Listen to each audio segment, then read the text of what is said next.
Dans cet exercice, on cherche à résoudre l'équation x puissance y égale y puissance x avec la condition que x et y soient des antinaturels non nuls.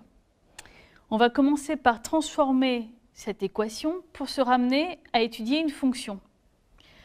Alors, x puissance y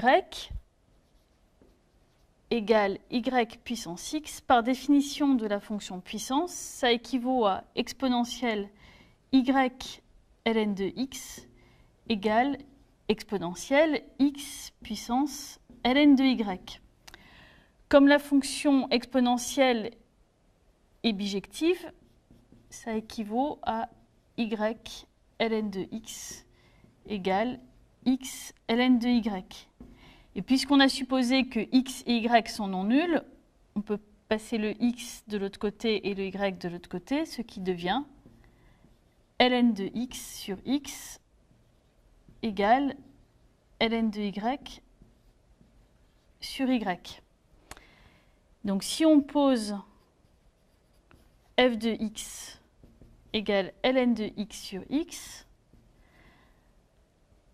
alors on pourrait le définir pour x strictement positif, mais en fait, puisqu'on va chercher les entiers strictement positifs, les entiers strictement positifs, ce sont aussi les entiers qui sont supérieurs ou égaux à 1.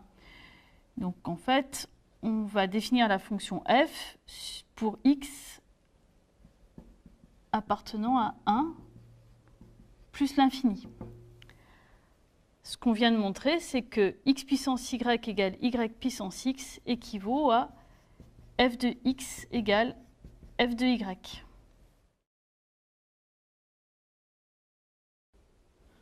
On va donc étudier la fonction définie par f de x égale ln de x sur l'intervalle 1 plus l'infini. C'est une fonction qui, sur cet intervalle, est dérivable, et sa dérivée vaut f' de x égale donc, la dérivée de ln de x fois x moins ln de x fois la dérivée de x sur x au carré. Donc là, c'est la formule de la dérivée d'un quotient. Et ça se simplifie. On obtient donc 1 moins ln de x sur x au carré. Alors, on s'intéresse au signe de f' de x. Le dénominateur est toujours positif. Donc la dérivée au point x est positive lorsque 1 moins ln de x est positive, c'est-à-dire lorsque x est plus petit que e.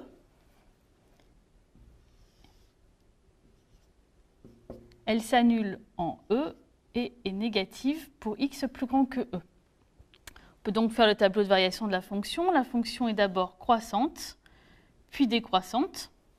En 1, on peut la calculer. F de 1 vaut 0.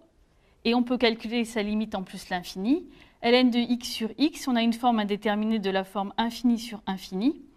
Mais comme les fonctions puissance l'emportent sur le logarithme en plus l'infini, f de x tend vers 0 quand x tend vers plus l'infini. On peut calculer ce qu'elle vaut au point E. Ln de e vaut 1. On a donc f de e égale 1 sur e. Voilà ce que donne le graphe de la fonction f. Elle part de 0 au point 1, admet un maximum en e, puis tend vers 0 en plus l'infini.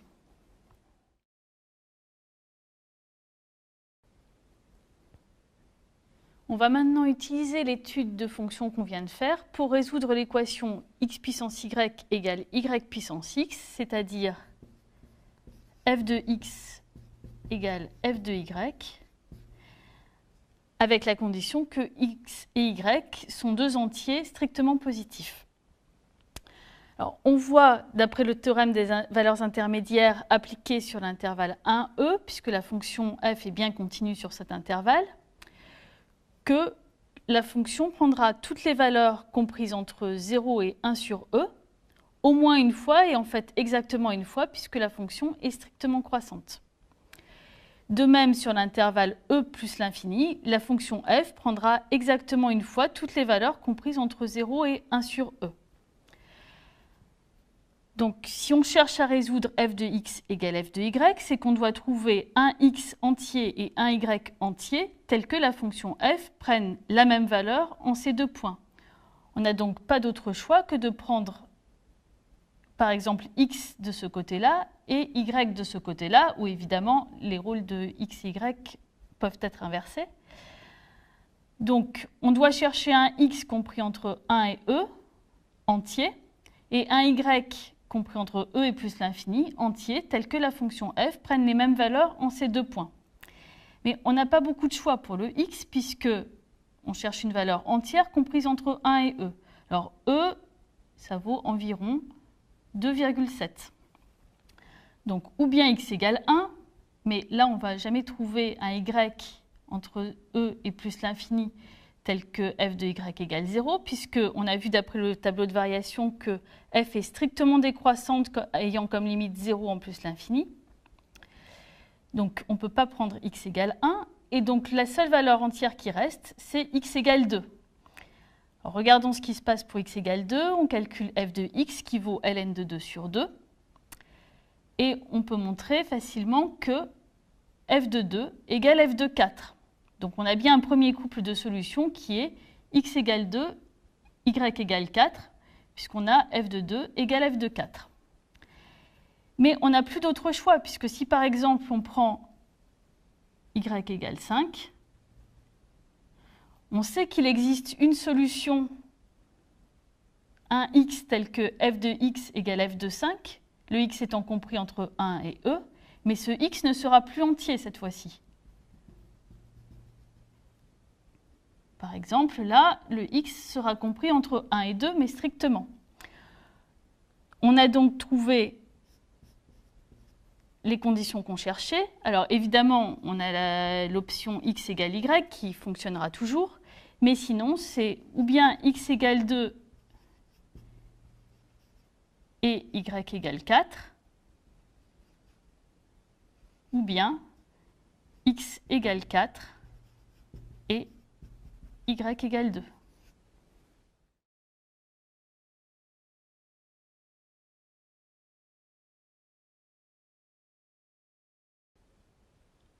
Attention à ne pas confondre les deux types de fonctions puissance. La première, x puissance n, ici l'exposant est fixe. La variable, c'est x. Donc x puissance n, c'est le produit n fois du terme x. On peut aussi l'écrire sous la forme exponentielle n ln de x.